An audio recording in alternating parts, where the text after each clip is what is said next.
Okay, selamat tengah hari, salam sejahtera. Welcome to this very unique conversation together with Prof. Shamsul. I count it a great honor and privilege to welcome him to our very simple office. A big man, high responsibilities and so forth, to a very important topic. You can circle. Topic today for discussion. Prof. Shamsul needs no introduction, but I wanted to say a few words about him. I knew him through panels, forums, where I used to participate, and he was the key expert lah. And then in 2008, when I decided to leave my previous job, I was asked to see Prof. Shamsul. And I went to his office at UKM to ask for a small room to work on a paper under his supervision. After 11 years with Datuk Sami Belu, I thought I should write a small book about the experience and Prof. Shamsul to help me. I ended up staying with Prof. Shamsul another 11 years as a full-time staff, and 3 years in an honorary position. So I am still linked with Kita in many ways. Six moments. Kena renew or not is up to Prof. lah. But I always tell Prof, whenever I meet him, it is like a tutorial. I might have my PhD, I might have been researching and writing policy papers, but I have found every discussion with him a fresh outlook on possibly the same topic, but in a fresh way. So that's the value add. So I would think, yes, sir, please come. We have the ambassador. Yes. You can come here, sir. You can come next to. Come. Welcome. Great to have you here. So we were just introducing the guest speaker who needs no introduction. The rest of us need introduction. But the purpose of our discussion today is very important. We are faced in an unprecedented political, historical shifts in Malaysia, where we have a unity government, where some people are questioning unity itself. And so it is important for us to discuss, review the issues of national unity in the context of how voters voted, what is the future, how do we strengthen relationships, how do we strengthen inter-community harmony, how does this address ethnic studies, and also, of course, our team here on SDGs is working on building grassroots communities. So we don't see the divisiveness when we go to the ground, whether it is in Kelantan or whether it is in Sabah or Sarawak, but somehow we are faced with various challenges. So to lead us in this conversation, to give us a historical overview to ideological concepts is important, and then to move on to practical application. Now, for those online, you can post a question on the chat. I have Puan Rama monitoring the chat. We will highlight to Prof. Shamsul your questions. But if you want to speak, you have to on your camera, because Prof. Shamsul told me he's not sure who is on behind the name and whether you are there or not. So if at the point you want to ask a question or you want to intervene, then it will be helpful to have your cameras on so we know, but list it down. We will note it and take it up at the end of the conversation. For those in the room, you have the privilege to start the conversation afterwards. And then we will also go online, and we are thankful that you took time to come to our office, and hopefully we have a fruitful discussion and time together. So Prof, over to you. Yeah. And the time is yours, and the slides you can, or the Panir or Jeremy will assist the slides for you. Okay. Thank you, sir. How long do I have? It's your time, Prof. Don't do that. I have 2 hours lecture every time. So maybe half an hour or so, and then Okay. we can Then get back to Then I feed feel your, more comfortable, yeah. Because otherwise, I will bore people. This is already sleeping time after lunch, so you know, I don't want to. First, I must thank DJ for inviting me to come and share my ideas and thought, and also to meet old and new friends. Yeah, because I think this conversation has to continue. But as far as I'm concerned, I have been doing this job since 1974, 75. So started with my BA thesis, MA thesis on second Malaysia plan. It's about DEB and all this stuff. So at that time, we don't have perpaduan. It was just about economy. And they hope to achieve national unity through economic success. But actually, the real thing that we have encountered is we never define what is this national unity, and continuously leave every one of us to shape their own understanding and interpretation about unity. Now, one of the things that I would like to do today quickly is to see the evolution of the notion of unity, because it is very important for us to realize that this is a top-down concept introduced by the government at that time, and the government now is still using it. So it's interesting for me. They change government, but they don't change their notion of unity. In fact, they label the government as unity government. It's very interesting to me to see the transformation of this understanding and definition of unity. So what I have done in the last 30 years is actually, this including DJ himself, is to look at what does unity means, you know. When it was introduced in 1969, the Department of National Unity, Sambansan was the first one who became the director and the minister. So for the first period of unity is a monolithic understanding of unity. Everything under the sun is unity. But when we ask, is there unity? Not sure. See, this is an interesting part, which I think they can't really explain. And they can use all sorts of, they try to use many indicators to show unity and so on and so forth.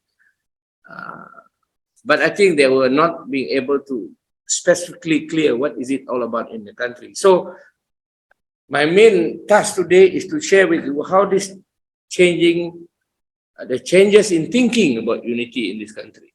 Because that's very important, because it is infused into all sorts of things, including license to give to hawkers and whatnot. So it's quite interesting how from the top, it flows down to the bottom and being articulated, implemented in various forms, even until today. I just came back from MOA to see the impact, one of those projects that we have had since 2021. So for the first 5 years, I'm going to be very brief about the first 5 years. Unity is a monolithic, a static thing, a mechanistic thing, as far as I can see it, and also very literal. You know, unity means unity should be solid. I said, is it like ice? Ice will melt. I said, so what is unity? So it's interesting how it is understood and explained why it was defined as such. The reason was there was a desperation on the part of the government to bring back whatever had been broken down after May 69. Because between 1945 to May 69, there were so many ethnic riots in this country, violent, between especially Sino-Malay relationship. So So they thought that we must focus on unity. So they include Department of Unity. So there's institutional as well as what I call action plan. So we have, for example,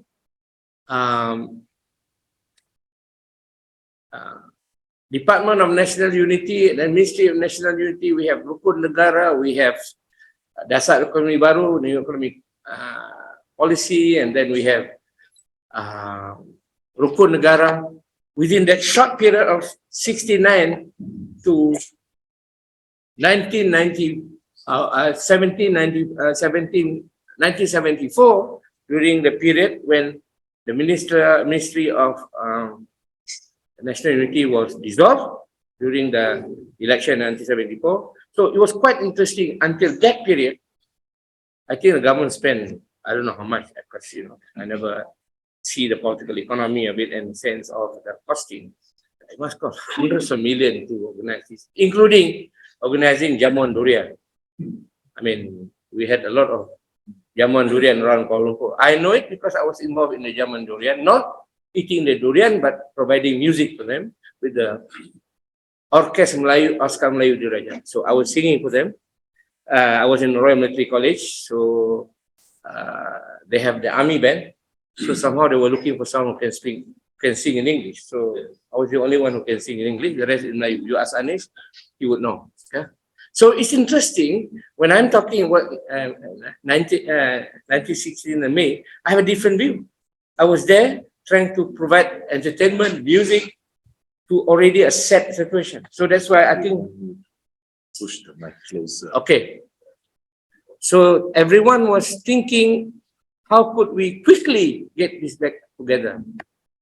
And they found out after so many years, until 2013, we never changed the definition. So how many years? 44, 43 years? We never did anything. We just accepted that definition and we employed that in various ways. Yeah. And it has become sort of ossified in the brain. It cannot think any other way. So in 2013, I tell you the reason why they created a National Unity Consultative Council in 2013.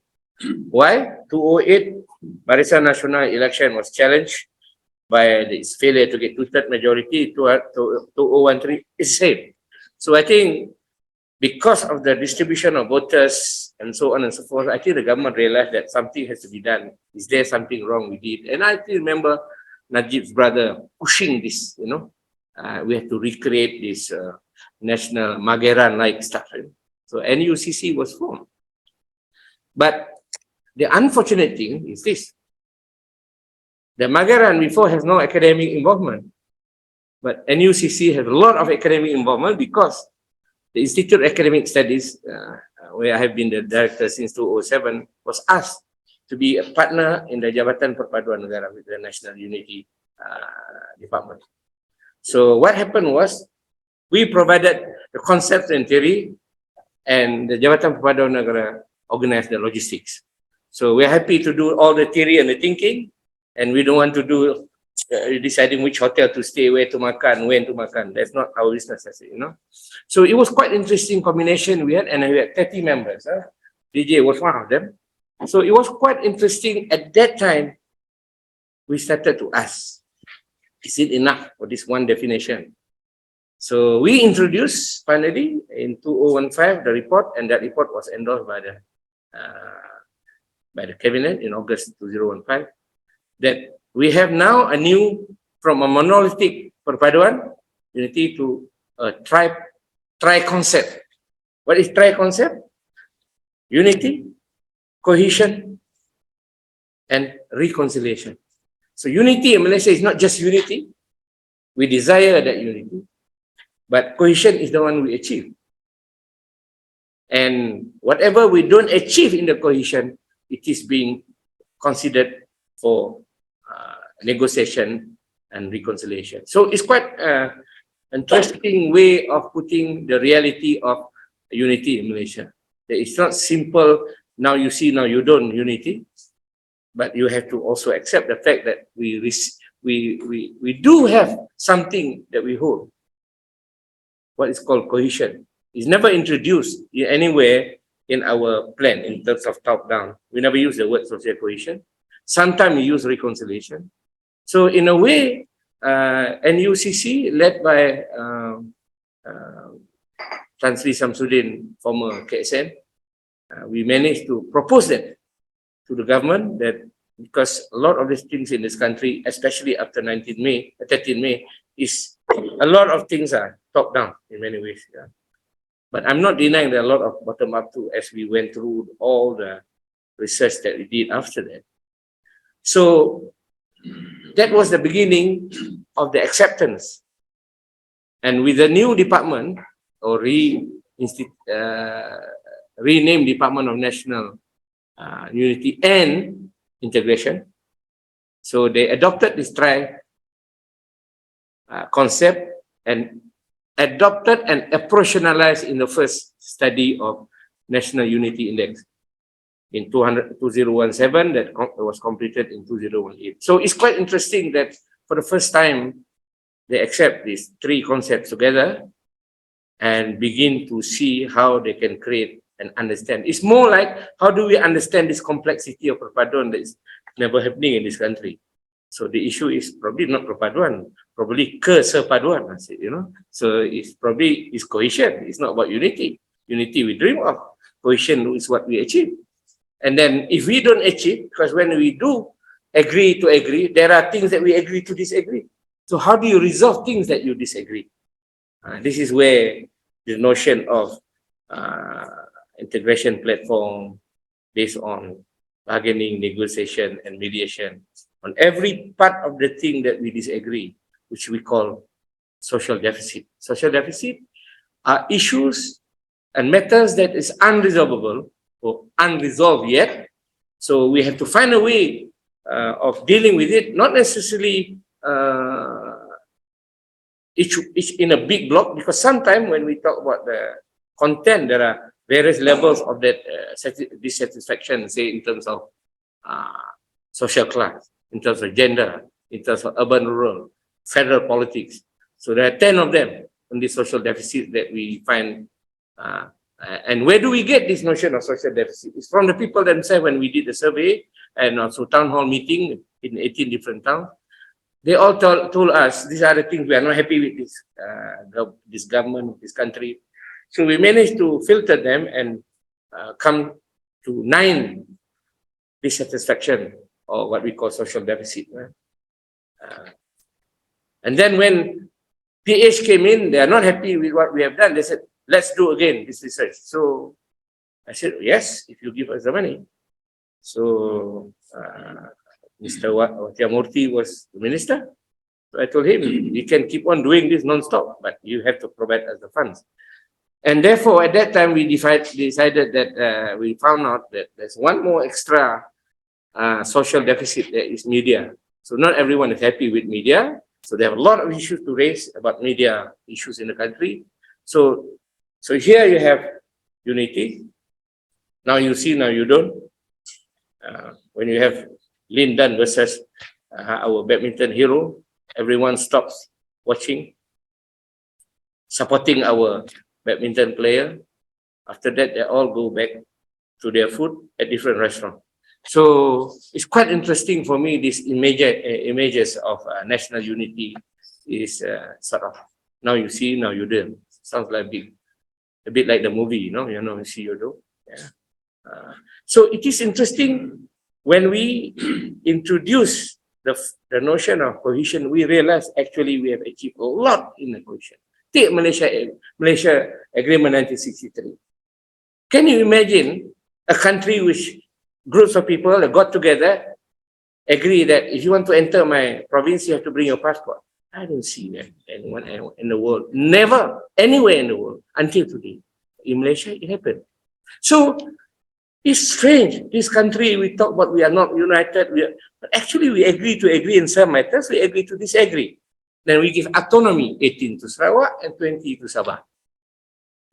Mahathir, as a doctor, has to get a license to work in Sarawak because you have to have work permit.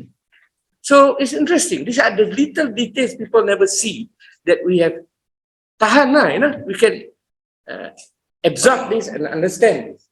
But people don't see that part of it.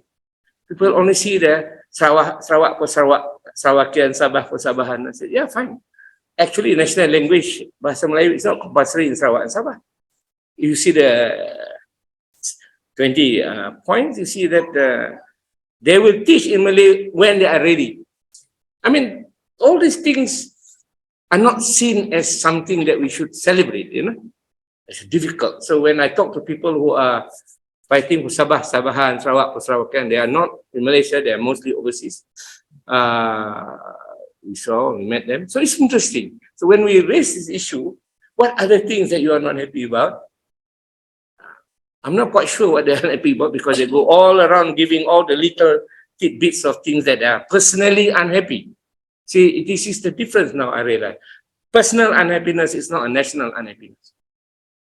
But it's not surprising if this. So for me, I think that is not difficult to understand. I have my own dissatisfaction. I cannot become a non-Muslim in this country. Nobody really cares about me who wants to become a non-Muslim. But of course, it's not an issue because everyone thinks that Melayu is Islam, so therefore I cannot change my religion. Rightfully, I can. But not in our constitution. Maybe not in the Sharia court. So we start to think now we have different ways of organizing ourselves. Every state has got its own 20 point, 15, 18 point in the Federation of Malay is only 2 points. Tanah, land, and religion and custom. So it's quite interesting, this composition. So therefore, when I just want to show, where is it? Can you show me? Can you start? Okay, you go down. You go down. Lagi? One more? Yep, one more. One more? One more? One more? One more? Okay. This is some episodes of agree to agree in this country. I always use this because this is what I grew up with. And this is what all of us grew up with. I mean, you tell the past people, why don't they protest about this calendar? I asked my past friend. Nobody raised this. Where's the kuda there, man? I said. And there's also about the Chinese rabbit ear, pig, and all the stuff in Mandarin and in Tamil. So I said, actually, the Malaysians are a lot more mature than their leaders. They have already decided how to deal with their differences in a very simple, visual way. So I brought this calendar to Japan when I was working at the Museum of Ethnology in Osaka.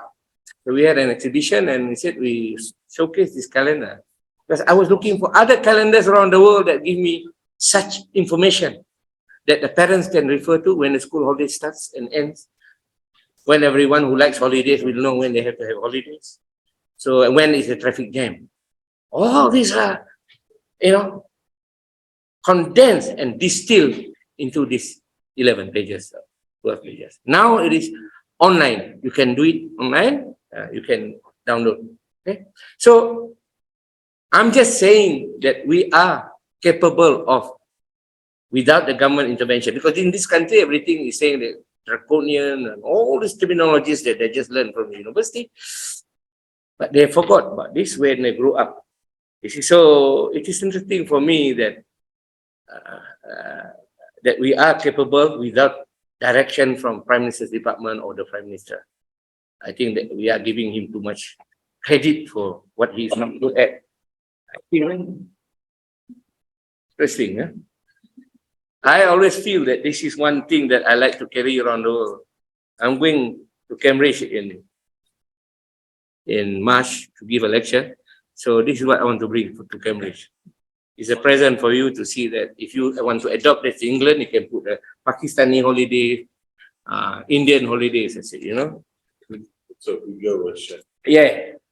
So it's quite interesting for me that, just to give you an example, there are many other things. Next slide, please.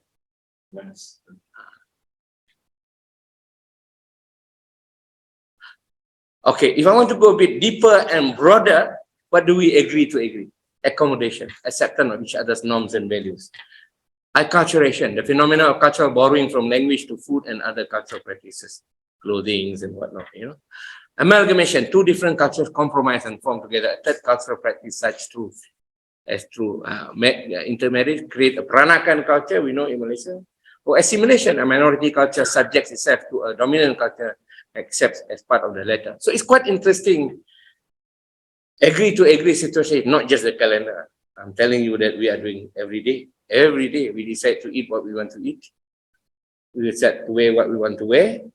It doesn't matter whether belonging to the Chinese, to Indian, or Vietnamese dress, whatever it is that we have in this country. So while the calendar is just one tip of the iceberg, but there are many things that in our country, if you start listing them endlessly. So this is what, you know, I find it very interesting. We sometimes forget, we only remember the difficult things, and we want to raise the difficult thing like a personal grievance become a national grievance. That's what I'm thinking. Yeah? Next one, next slide. Now, we agree to disagree. The space to agree to disagree involve what is termed as social deficit. This is the first time we introduce the term for this country. As of now, they have 10 components.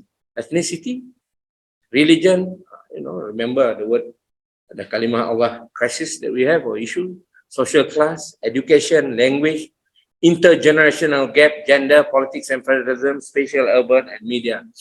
I believe other countries too have these issues. But this is specifically what our people told us. These are their issues. They don't talk about environment. They don't talk about COVID-19 because it was not there yet at that time when we did this survey, 2018. So I'm sure we do this and given more money to do, because social research is not cheap. You're running a social research place, so it's not cheap. So you have to have somebody to finance this. And I think we will add 2 or 3 more. People will feel that there are things related to health, related to security, and so on. So it is an unfinished categories that we have. But one thing is certain. So when every government department now, because this involves a lot of 45 to 50 government departments, when we talk to them, if you face an inter-ethnic issue, how do you deal with it? Last time they were doing all sorts of things, or doing this personal grievance and all. But I said, now you can be very clear. Is it an ethnic issue, religion issue, social class issue? So you put it in a category, may be wrong, but you put it in a category and find out. And then you realize may not be. So 5 Chinese students not happy, cannot come to UKM to do medical degree because they all have 4 flat. I don't understand this 4 flat. We never get 4 flat. So they get 4 flat, they want to enter medical faculty, they can't enter medical faculty. And I don't know why, because they have interviewed people. So when we interviewed the parents, that is the interesting part for me. And the parent has only one answer. I want my son to become a doctor, and I don't want to be poor like this forever. Interesting. There's no word about Bumi Putra or nothing. But we impute it is a Bumi Putra issue in the newspaper and so on. So for me, a lot of dishonesty too in the discussion about the country, especially the press, and then the media is an issue. So when we interviewed the 4 parents, you know, one by one, we talk to them. Nobody mentioned about Bumi Putra policy or saya mahu anak saya dapat ijazah dan saya hidup jadi senang. The issue is social mobility. It's not about Malay Chinese mobility. No, it's about social mobility. And I suppose if you ask the other Indian parent, Kadazan parent, they will tell you the same thing. Is the social mobility is very important in this country because education is the path to that social mobility in whatever form. So I find that this helps us a lot to figure out what actually specifically targeted areas that we have to be very clear about in this country when we talk about unity or disunity. Yeah. We have agreed some, but some we don't agree. Now, how do you solve this? So that's why we introduced the term integration platform, which means that people of different background, of different interests, they have to meet. Like the 4 parents that want to join UKM, the children want to join UKM medical faculty. In 2 weeks, it's resolved. They come in. So one of the decisions in the meeting is, if they are no good, they will be out in 1 year. So what are you worried about? But do we have money to cater? Because medical faculty is very, very expensive. So 1 million a year. So all this little calculation that normal people wouldn't know when they make their decision. But it's interesting. So next slide, please.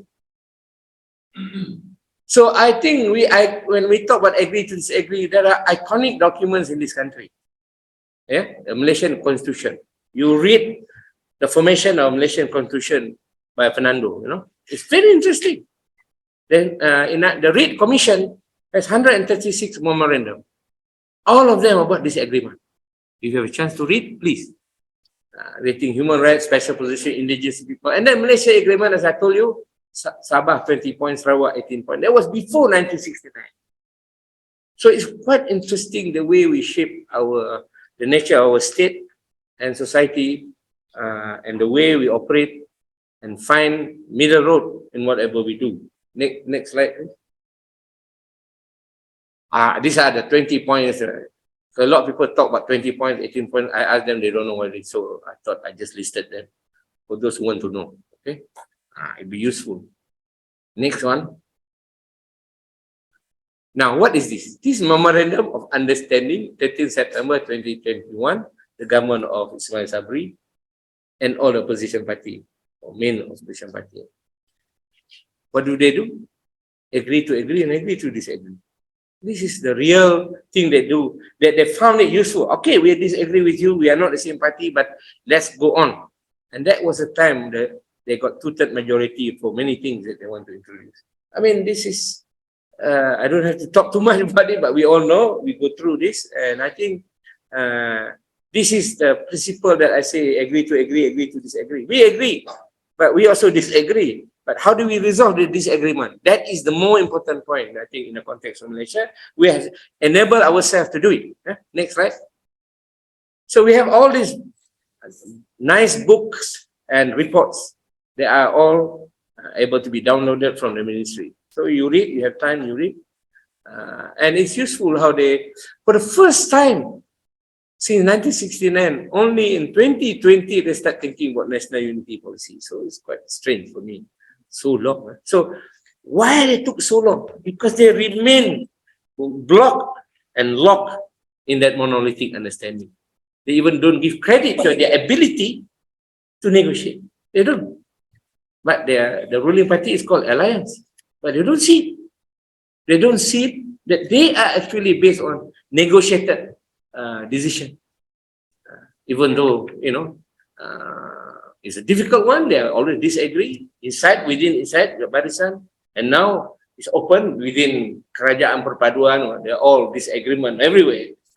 You know, in Sabah, in Sarawak. So, does this agreement bring us to a dangerous situation? In dangerous here, I mean, every time I open a CNN, it's a shooting in America. So I switch it off. What does it mean? It gives me a reflection to myself. So peace in Malaysia is absence of violence. I think that is one of the important facts that we don't talk very much. So these are things that we reflect, because we cannot but make comparison with other countries, what we have achieved. We can, I'm not saying this is a very smooth flowing, everything is beautiful, but I think whoever is married with partners, you tell me, you smile 24 hours a day for 24 years. I don't think that is possible. Not possible. You have to disagree. Even the color of the curtain, you know. So it's very interesting. I've seen all this debate in my household. Next one. What is this activity? Post PRU. It's called Muafakat Antara Gabungan di bawah kerajaan. What does it mean? It means we agree to disagree. In fact, I want. If you don't agree, we'll kick you out. This is incredible. It was never done before. The previous MOU is different. This MOU, you don't support me, you go up. I mean, this is probably the word draconian can be said and can be used. So it's interesting for me how the 74 Perikatan National Opposition disagree to be part of the unity government, but remains or agrees to be in opposition. So it's quite interesting how we adjust ourselves to all these difficulties, and for me, these difficulties is a reflection of find a way as long as we don't fight, find a way as long as peaceful solution to be, find a way that we can agree now, and how do we move on rather than pick up a fight, pick up a gun. I used to talk about Malaysians like tongue wagging, but not parang wielding. So we always talk and talk. Bertikam lidah, tidak berparangan. We work conflict, we talk conflict, we work cohesion. This is the situation that we are in almost all the time. Last slide. So for me, social cohesion is the pillar of resilience in Malaysia. The people in the spirit of consensus are ready to agree and disagree, not conflictual that brings out violence in the end. Malaysians hold the principle of peace is the absence of violence. When they agree, they share many dimensions of their lives. We see this at all levels of society, like the calendar, street wedding. Street wedding in Malaysia is a very funny activity, but very cultural, now modern, middle class. You go to mostly Malay weddings are held on the street, in between houses. You go this weekend, you find them around. Is that organized by Unity Department? No. They themselves organize. I have no money. I cannot rent this 1,500 table in this hotel, but I can prepare 150 ringgit table with 10 people eating, moving from 11 to 4 o'clock. So all these are organization, initiative of the people themselves. And I think this is, we have to give credit to this. We keep on thinking of hoping for the leaders to do. I don't think they all can do everything.